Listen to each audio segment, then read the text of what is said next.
Hello les amis, retour de la Pixel Days où je me suis inscrit au tournoi Tekken le samedi. Je me suis bien défendu, mais j'ai perdu. Bah oui, parce que je suis pas un très grand joueur quand même sur le fameux jeu Tekken. J'aime bien les versus fighting, mais malheureusement j'ai perdu à ce tournoi qui était vachement sympa. Et je m'étais inscrit sous le nom de, bien sûr, de la chaîne Retro Gaming à l'arrache. Qu'est-ce que j'ai trouvé au Pixel Days? Dites-moi si vous trouvez ça cher ou pas. À vous de me dire en commentaire en dessous de la vidéo. Donc la Pixel Days, comment j'ai trouvé? Eh ben plutôt très bien. Beaucoup de monde. Au moins, pas loin d'une heure de queue, je pense, Tovata, avant de rentrer dans le fameux bâtiment. Beaucoup d'exposants, des youtubeurs, ils étaient un petit peu sur le fond de la salle.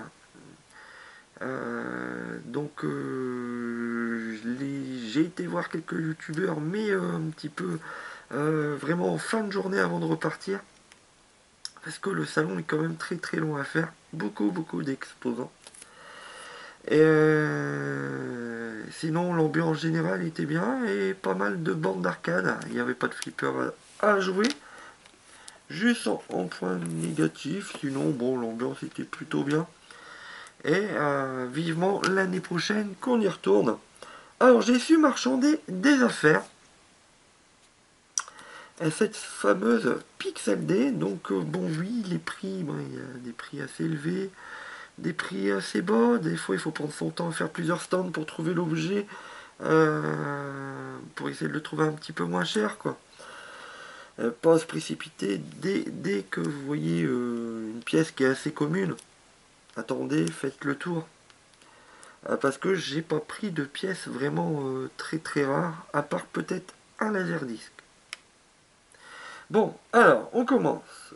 J'ai trouvé à cette fameuse Pixel D des épisodes de G.I. Joe de la saison 1 qu'on ne trouve pas en DVD parce que ils nous ont édité en DVD que la saison 2.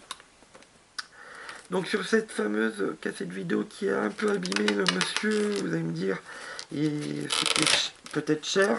À mes yeux, pas tant que ça. Il en voulait 10 €. Comme la boîte a été défoncée, j'ai demandé au vendeur s'il voulait bien me la faire à 8. Alors dites-moi, à 8 € si c'est déjà cher une VHS. Bon, je l'ai sous la main, je fais pas 50 brocantes. Sur eBay, bon, ils sont à peu près une dizaine d'euros la cassette vidéo de G.I. Joe. Donc là, c'est la numéro 1 de la fameuse collection Billy Claps vidéo. Eu à 8 € comme je vous ai dit. J'ai 2 épisodes de la saison 1 qui étaient plutôt sympathiques, dont la VHS elle fonctionne correctement. J'ai eu juste un tout petit problème de son, je ne sais pas si c'est dû à mon appareil ou à la VHS, mais ça m'a pas empêché de regarder ces fameux épisodes et me souvenir de bons vieux souvenirs. À 10 € sans marchander, j'ai trouvé le fameux Black Belt avec cette fameuse pochette de coups de pied qui a un jeu Ken le survivant tout simplement, tout planqué. Donc le jeu, vous voyez, il est européen, en français, donc sans la notice. Donc j'ai payé 10 € celui-là. Le fameux jeu sur Ken le survivant. Il y avait un vendeur au départ, il le vendait 20-25, un des vendeurs. Après, je l'ai vu à 15 €. Et j'ai enfin trouvé sur la notice à une dizaine d'euros. J'ai dit, ah, ça c'est un prix quand même relativement correct pour de la Master System. Pas évident à avoir. Tout de même, en brocante, c'est mission impossible pour avoir de la Master System. On est obligé de les commander. Donc, 10 €, bah, franchement, ça va pour moi. C'est correct. J'ai Nico qui a fait le tour avec moi. Et puis Mimic et Léo, donc on était 4, à chercher VR Trooper, c'est un mauvais jeu Mega Drive.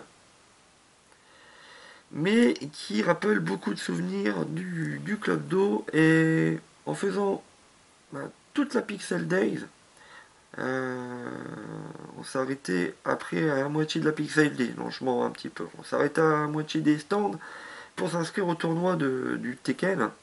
Je me suis inscrit et après on a été manger, donc il est arrivé 1 heure de l'après-midi à peu près. Et le concours il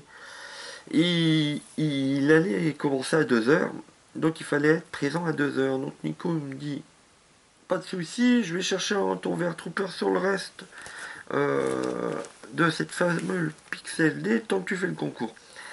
Donc il revient une demi-heure après, il dit ah je l'ai trouvé sur l'un des derniers stands, c'est-à-dire qu'on a fait tous les stands et le vert trooper cherché c'était un des derniers stands qu'il l'avait.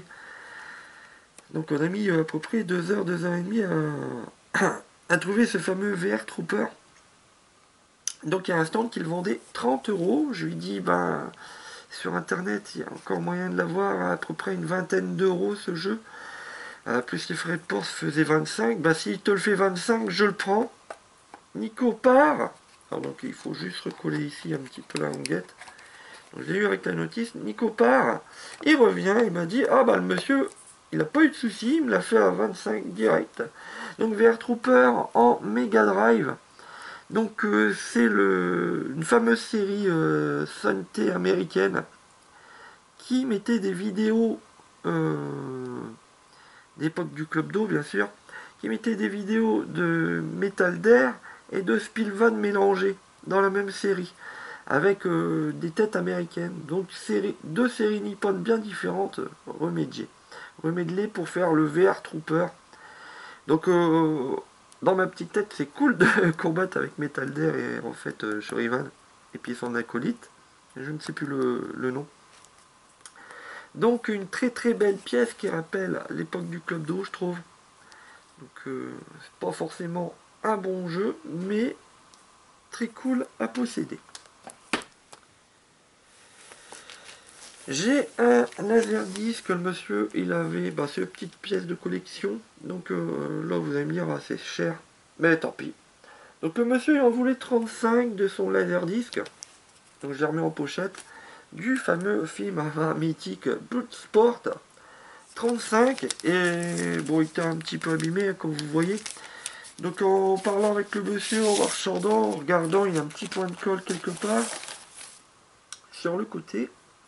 Ce fameux laserdisc. Alors on ne voit pas la caméra, je trouve. Bon, il est à peu près correct hein, quand même. Il y avait un petit point de colle là, quelque part qui dépassait. Ah ouais, c'était ici. Voilà, là, ici. Tac. Donc ici, il y a un petit point de colle, je sais pas si vous voyez. Bon, bref.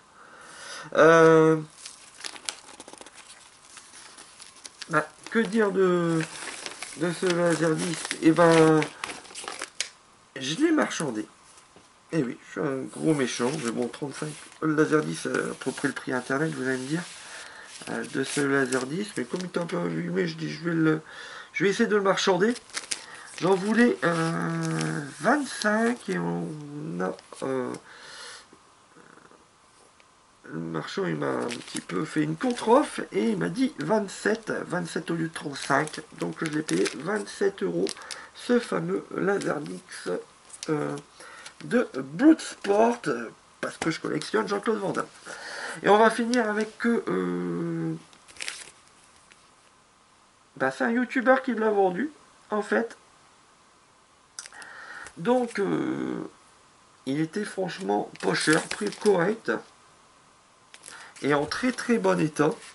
Donc c'est tout simplement le copain à Wawa qui Wawa de Back in Toys, un youtubeur. Donc son copain, je crois que c'est Mike, un truc comme ça qui s'appelle. Non, je confonds, c'est peut-être pas Mike, c'est un grand tout fin, copain de Wawa. Bon, il était au stand de Wawa, quoi. Et je lui demande le prix du laserdisc, il regarde dans le petit carnet et il m'annonce 4 € le laserdisc d'Universal Soldier, prix correct, franchement correct, pas cher. C'est un prix normal pour un Laserdisc, plus ou moins. Donc moi, j'ai dit, ah bah je suis content, je vous le prends, pas de souci. Alors, donc j'ai pris, bah s'il regarde la vidéo, on ne sait jamais, ça m'étonnerait. Donc voilà, ben ouais, j'ai acheté un de tes films de ta collection, voilà. À 4 euros. Sinon, très heureux d'avoir été à cette Pixel Days. A plus les amis, et je mets un petit coucou à Kevoslam 3.0 que j'ai rencontré. Personne très très sympathique. Allez, à plus.